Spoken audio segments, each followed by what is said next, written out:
دوستو، کچھ لوگ ہر مجمع میں ایسے آتے ہیں مجلس میں جو توبہ طائب ہو کر بیت ہو کر نیک زندگی گزارنا چاہتے ہیں. یہ عاجز کلمات پڑھاتا ہے، میرے پیچھے پیچھے پڑھتے چلیں. بسم اللہ الرحمن الرحیم. لا الہ الا اللہ محمد الرسول اللہ صلی اللہ علیہ وسلم. اشہد ان لا الہ الا اللہ واشہد ان محمدا عبدہ ورسولہ.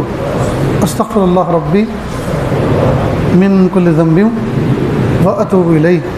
استغفر اللہ ربی من کل ذنب واتوب الیہ. وصلی اللہ تعالی علی خیر خلقہ محمد وعلی آلہ واصحابہ اجمعین برحمتک یا ارحم الراحمین. اللہ کا شکر ہے، یہ کلمات پڑھنے کے بعد توبہ طائب ہو گئے. اللہ تعالیٰ ہماری اس توبہ کو قبول فرمائے. ہلکے پھلکے معمولات ہیں، ایک تسبیح استغفار کی، ایک درود شریف کی، ایک تیسرے کلمے کی صبح شام پڑھیں. نیز نمازوں کا اہتمام کریں، قرآن پاک کی تلاوت کریں. ایک پارہ ہو سکے تو بہت ہی اچھا، اگر ایک نہ ہو سکے تو کم از کم پاؤ پارہ روزانہ اہتمام کے ساتھ پڑھیں. پاؤ پارہ بھی ایک نشست میں بیٹھ کے پڑھنا ضروری نہیں ہے، تھوڑا سا صبح میں، تھوڑا ظہر کے بعد، تھوڑا عصر کے بعد، تھوڑا سونے سے پہلے.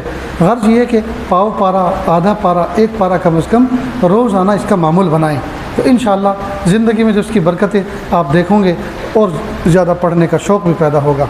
نیز انٹرنیٹ کے فتنے سے اپنے آپ کو بچائیں، سیل فون کا غلط استعمال نہ کریں، نمازوں کا اہتمام کریں اور اپنی ذات سے کسی کو تکلیف نہ پہنچائیں. اللہ عمل کی توفیق دے. ہاتھ اٹھا لیجیے، دعا کر لیں. بسم اللہ الرحمن الرحیم.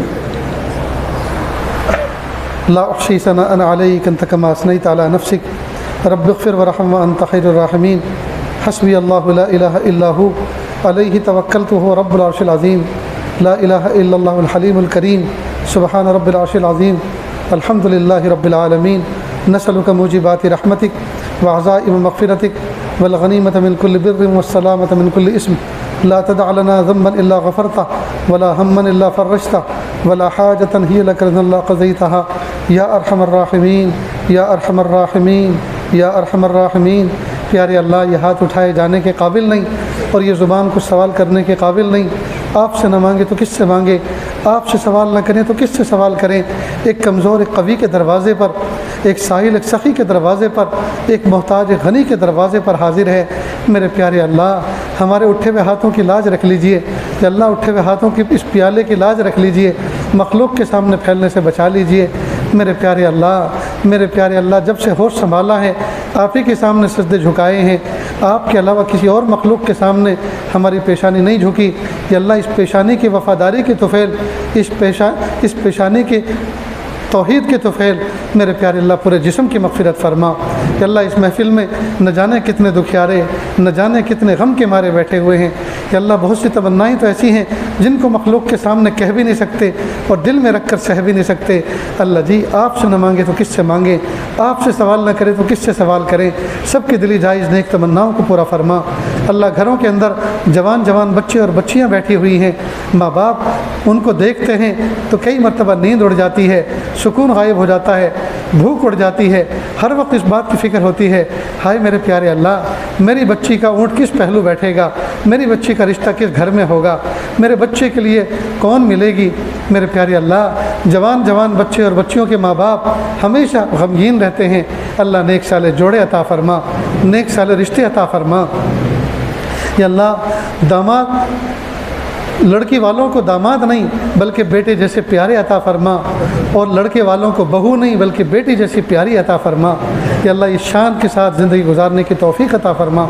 میرے پیارے اللہ، حضور پاک صلی اللہ علیہ وسلم کی امتی رزق حلال کمانے کے لیے نہ جانے کہاں کہاں در ٹھوکریں کھاتے پھر رہے ہیں.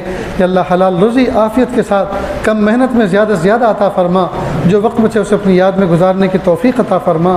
جن کا حق لگتا ہے دونوں ہاتھوں سے حق ادا کرنے کی توفیق عطا فرما.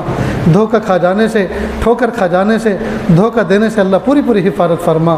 میرے پیارے اللہ ہم سب کو ایسا بنا دیجئے ہم آپ کو پسند آ جائیں۔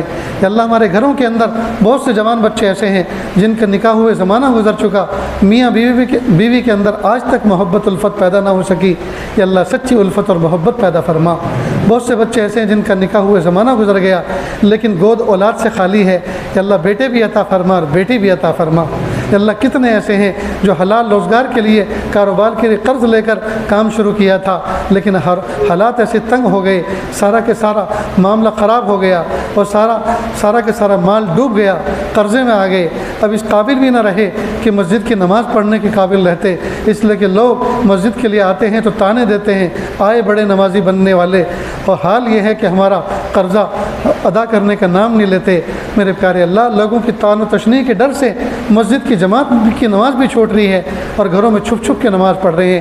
میرے پیارے اللہ قرض داروں کو ایسے لوگوں کے قرض معاف کرنے کے حوصلے عطا فرما، ان کے قرض کی ادائیگی میں وسعت دینے کی توفیق عطا فرما، اور امیروں کو اللہ اس بات کی توفیق عطا فرما ایسے مقروضوں کے قرضوں کی ادائیگی میں وہ تعاون اپنا پیش کریں اور ان کی عزت کی اور آبرو کی حفاظت کا سبب بنے، یا اللہ ایسی شان اور توفیق عطا فرما۔ میرے پیارے اللہ اس محفل میں نہ جانے کتنے لوگ ایسے ہیں جن کے ذاتی گھر نہیں ہیں، کرائے کی جھوپڑوں میں رہتے ہیں، کرائے کے تنگ مکانوں میں رہتے ہیں۔ اللہ جی چھوٹے چھوٹے پرندے بھی اپنے ذاتی آشیانوں میں رہتے ہیں، کرائے کے گھونسلوں میں نہیں رہتے۔ اللہ ہم تو حضور پاکم کے پیارے امتی ہیں، اللہ جی حضور کے پیارے امتیوں کے لیے اچھے انتظام فرما دیجئے، ذاتی کشادہ رحمت والے برکت والے گھروں کا انتظام فرما دیجئے۔ اللہ ہم سب کو ایسا بنا دیجئے ہم آپ کو پسند آ جائیں۔ اللہ جی بہت سے لوگ رزق حلال کے اسباب کی وجہ سے پریشان ہیں، بہت سے اپنے بیوی بچوں سے پریشان ہیں، بہت سے اپنے پڑوسیوں سے پریشان ہیں، بہت سے اپنے دوست احباب سے پریشان ہیں۔ میرے پیارے اللہ سب کی پریشانیوں سے آپ واقف ہیں، اللہ سب کی تکلیفوں کو دور فرما دیجیے۔ یا اللہ خوشیوں کے ساتھ زندگی گزارنے کا مزاج عطا فرما دیجیے۔ پیارے اللہ جو مانگا عطا فرما، جو مانگنے سے رہ گئے وہ بھی عطا فرما۔ اللہ جی مانگنا نہیں آتا، بن مانگے عطا فرما، مانگنے کا ڈھنگ اور سلیقہ عطا فرما۔ وصلی اللہ تعالی علی خیر خلقہ محمد و آلہ و اصحابہ اجمعین برحمتک یا ارحم الراحمین۔